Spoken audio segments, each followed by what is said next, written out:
Saat itu, tahun 1983 dan Andrea Bradbury yang berusia 7 tahun sedang berjalan di jalanan Nashville, Tennessee. Salah satu kegiatan favoritnya adalah pergi ke bioskop dan berfantasi tentang film-film yang suatu hari kelak akan cukup umur untuk ditonton. Akhir pekannya menentukan ini, bioskop memutar film terbaru Jaws 3D. Apa yang tidak dia ketahui adalah bahwa aktivitas sederhana dan biasa ini akan membawa Andrea kecil ke dalam kontak berbahaya dengan SCP-178 dan mengubah hidupnya selamanya. Jaws 3D tidak benar-benar klasik. Itu adalah salah satu sequel yang bisa dilupakan yang dipompa untuk menguangkan kegilaan 3D di awal 1980-an. Orang-orang membayar ekstra untuk hak istimewa, duduk dalam kegelapan dengan kacamata karton yang tidak nyaman, sementara efek murahan melompat keluar dari layar ke arah mereka. Banyak penonton bioskop membuang begitu saja kacamata murah sekali pakai begitu mereka meninggalkan bioskop, meninggalkannya berserakan di trotoar. Melihat sepasang kacamata 3D di tanah, ada di sana untuk diambil adalah poin penting dari minggu Andrea kecil. Dia mungkin belum cukup umur untuk menonton film apapun, tapi dia tahu bahwa ada toko lokal menjual buku dengan gambar yang bisa muncul dari halaman dengan sepasang kacamata 3D sederhana. Bersemangat dengan peluang merasakan pengalaman 3D, Andrea mengambil kacamata itu dan langsung lari ke toko buku. Malam itu, dia berada di kamar tidurnya dengan gambar stereoskopik dari biang lala. Andrea menyesuaikan kacamatanya dan biang lala itu benar-benar muncul dari halaman itu. Dia kagum pada gambar yang keluar dari buku dan merasa dia hampir bisa menyentuhnya. Tapi tiba-tiba perasaan aneh menyelimutinya. Dia merasa bahwa dia tidak sendiri. Masih berkacamata, Andrea mendongak dari bukunya dan melihatnya berdiri di sudut kamarnya. Sesuatu yang besar, sesuatu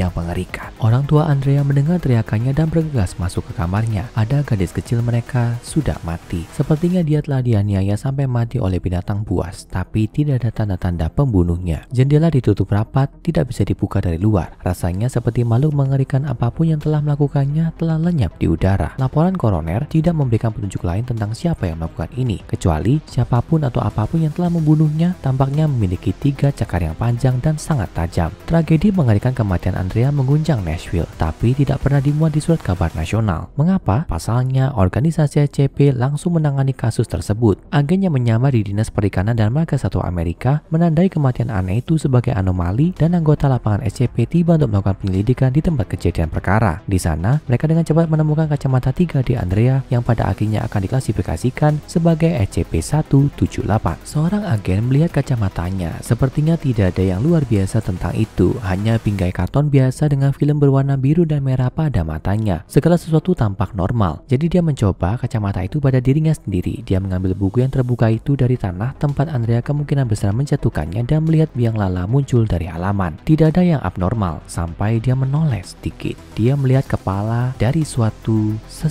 Hanya 1 inci dari kepalanya melihat dari balik bahunya ke buku itu. Sebagai agen SCP yang terlatih, dia mempertahankan ketenangannya dan melihat sekeliling ruangan. Saat dia melakukannya, dia melihat bahwa beberapa makhluk lain sedang berdiri dan menonton. Tak satu pun dari tim pemulihan yang tampak memperhatikan makhluk-makhluk itu, dan ketika agen melepas SCP-178, mereka menghilang. Tampaknya mereka telah menemukan apapun yang menyebabkan kematian Andrea Bradbury. Kacamata tersebut segera dibawa ke lokasi penahanan organisasi terdekat untuk pengujian lebih lanjut. Melihat entitas misterius melalui SCP-178 mungkin telah menjawab satu pertanyaan, tapi itu menimbulkan banyak pertanyaan lainnya. Makhluk apa ini? Apakah itu nyata atau hanya ilusi yang diciptakan oleh SCP-178? Jika mereka nyata, apakah mereka dipanggil oleh SCP-178 atau hanya ditunjukkan olehnya? Sudah ada satu kematian yang bisa dikaitkan dengan kacamata dengan suatu kepastian. Tapi, seberapa berbahayanya mereka? Organisasi SCP hendak mencari tahu. Ilmuwan organisasi merancang serangkaian eksperimen dengan ruang uji yang dipisahkan dari ruang observasi yang bersebelahan dengan panel kaca anti peluru yang diperkuat. Seorang anggota tingkat D ditempatkan di ruang tes bersama dengan SCP-178. Dia diperintahkan untuk memakai kacamata dan melaporkan apa yang dia lihat kembali kepada para peneliti. Tingkat D mengikuti perintah. Namun, ketika dia melakukannya, dia dengan cepat memasuki kondisi yang sangat tertekan. Dia membuang kacamata dan menutupi matanya, berteriak dengan liar. Ketika diperintahkan untuk menenangkan diri dan menjelaskan apa yang dia lihat dengan ancaman pemusnahan, tingkat D mengatakan ada makhluk mengerikan yang berdiri di dekat wajahnya, mengawasi. Ketika diminta untuk menjelaskan, dia menggambarkannya sebagai makhluk dengan terlalu banyak mata. Setelah itu, tingkat D menolak untuk memakai kembali kacamata tersebut, meskipun ada perintah dan ancaman langsung dari staf organisasi. Dia kemudian dikeluarkan dari ruang uji dan dia mati. Meskipun dia mengalami 2 hari paranoia ringan, setelah total 30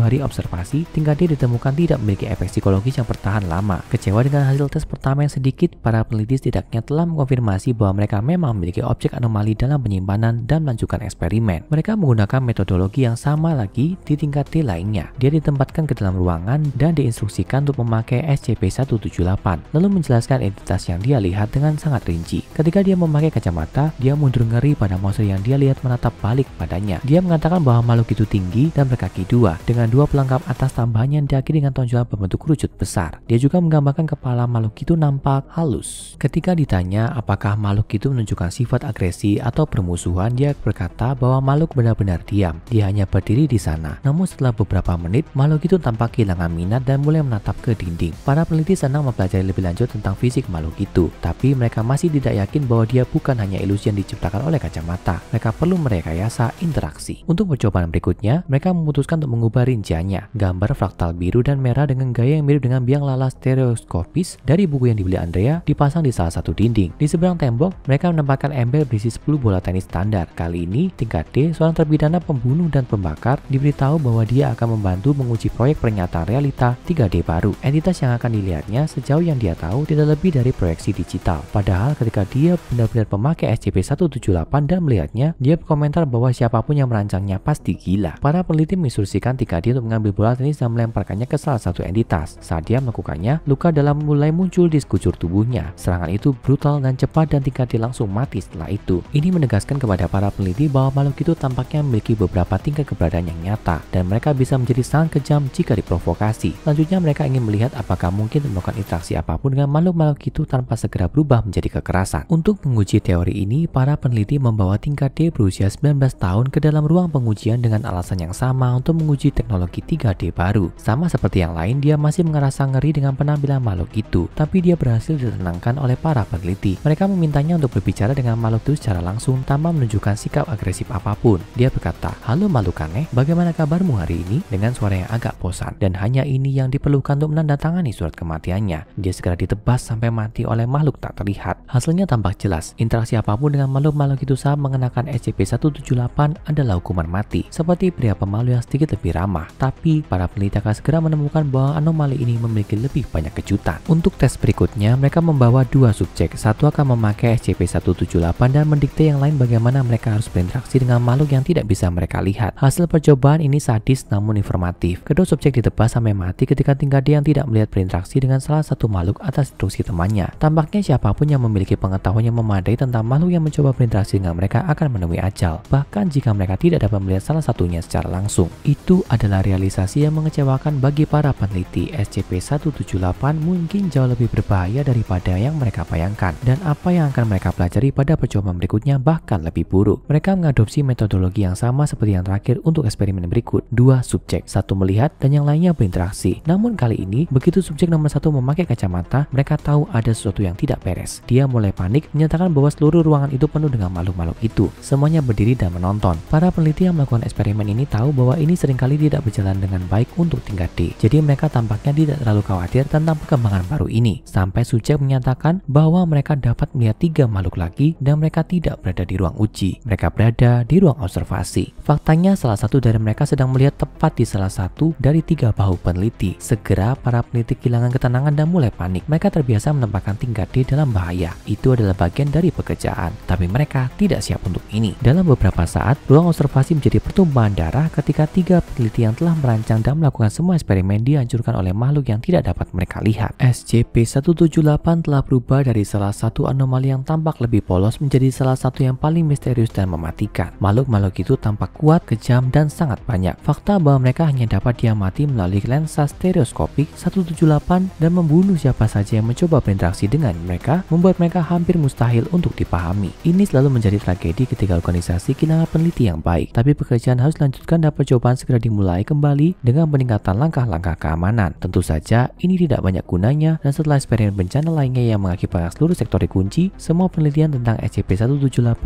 ditempatkan di bawah pengawasan yang meningkat. Mereka perlu menemukan cara untuk mengamati makhluk-makhluk itu tanpa resiko harus berbagi ruangan dengan mereka. Solusi yang diusulkan adalah melihat apakah kacamata SCP-178 kompatibel dengan teknologi kamera untuk tampilan jarak jauh. Sama seperti semua kacamata stereoskopis, mereka menemukan bahwa melihat hanya melalui satu lensa pada satu waktu tidaklah efektif. Solusinya relatif sederhana, kamera lensa ganda dengan konfigurasi yang kurang lebih mirip dengan mata manusia. Namun ini tidak memberi mereka kenyamanan atau jawaban yang mereka harapkan. Para peneliti berkomentar, setelah akhirnya melihat makhluk itu, mereka bahkan lebih mengerikan daripada yang pernah mereka bayangkan. Saat mereka mengamati korbannya berinteraksi dengan makhluk itu melalui kamera baru mereka menemukan bahwa begitu makhluk itu berinteraksi dengan cara apapun, mereka akan menumbuhkan 3 cakar panjang dan menyerang, dan mereka itu cepat serta ganas. Dari observasi, hanya ada beberapa hal yang sekarang diketahui secara pasti oleh organisasi tentang mereka: penampilan fisik mereka, sifat kekerasan mereka, peningkatan kemampuan fisik mereka, dan fakta bahwa mereka terlihat cukup banyak di mana-mana. Dan siapa yang tahu sudah berapa lama mereka di sini, mengamati manusia saat kita ada di dekatnya, tidak peduli dengan kehadiran mereka. Ini cukup untuk membuatmu berpikir 2 kali sebelum memakai kacamata 3D lagi. Tapi tentu saja, tidak pernah memakai kacamata bukan berarti kamu aman. Tahu tentang mereka saja membuatmu dalam bahaya. Mereka mungkin sedang berdiri di sampingmu sekarang, ada di samping pundakmu saat kamu nonton video ini.